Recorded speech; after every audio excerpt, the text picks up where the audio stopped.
Death unites us all. And societies are shaped by not just the dread of that inevitable outcome but the common manners in which we push those existential thoughts aside. Consumerism, conspiracy theories, and collective trauma collide in Noah Baumbach's daring adaptation of a novel that may have been published in the mid-80s but undeniably speaks to the issues that continue to dominate our culture in the 2020s.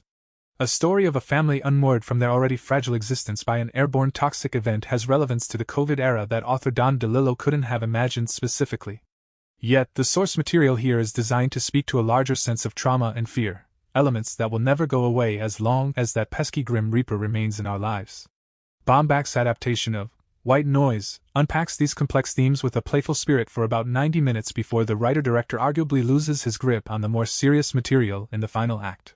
Still, there's more than enough to like here when it comes to the unexpected blend of an author and filmmaker who one wouldn't necessarily consider matches. Life is full of surprises, right?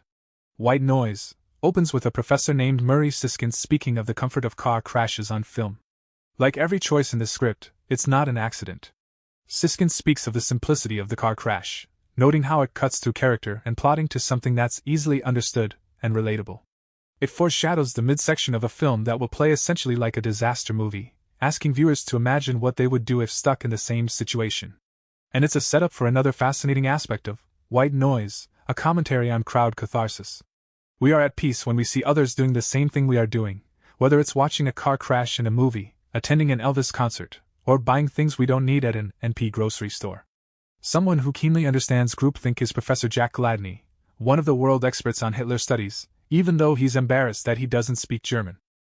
The first act, and the film is divided into 3 parts on screen, could be called a satire of academia as Gladney, Siskind, and their colleague use big words to help get a grip on big problems. Jack and his wife Babette have a blended family that includes the anxiety-prone Denise, problem-solving Heinrich, and 2 more children. Babette has forgotten things lately, and Denise notices a new prescription bottle for a drug called Dilar. This is an everyday American family, going through the motions of life as they try to push away the issues that have dogged philosophers for eons, like the meaning of it all and how to stop thinking about when it ends. In one of the best early scenes, a comment about how happy they are leads Babette and Jack into a conversation about who should die first. Just a reminder, if you're enjoying the videos so far, please make sure to like, subscribe, and hit that notification bell so that we can keep creating meaningful content. Thanks for tuning in.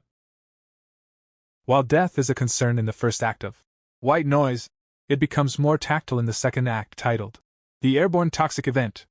A train crash at the edge of town sends chemicals flying into the sky, and everyone in the Gladney family except Jack panics. As he tries to defuse the situation, Denise becomes convinced that she's sick already, and Henrik obsessively listens to news reports.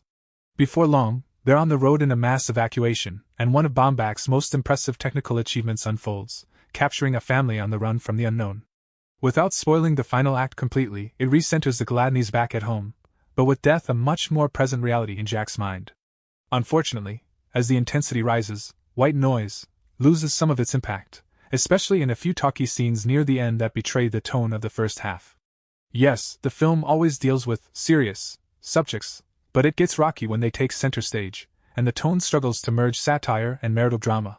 DeLillo's book was notoriously called unfilmable for decades, and it feels like this last act is where that's most apparent. Thankfully, Baumbach has 2 of his most reliable collaborators to keep it from going off the rails. Driver is, once again, excellent here, crafting a performance that is often very funny without relying on broad character beats. There's a version of this character that's pitched to 11, the awkward academic forced into trying to keep his family alive despite his inferior skill set, but Driver gives a performance that's often very subtle even as everything around him is going broad.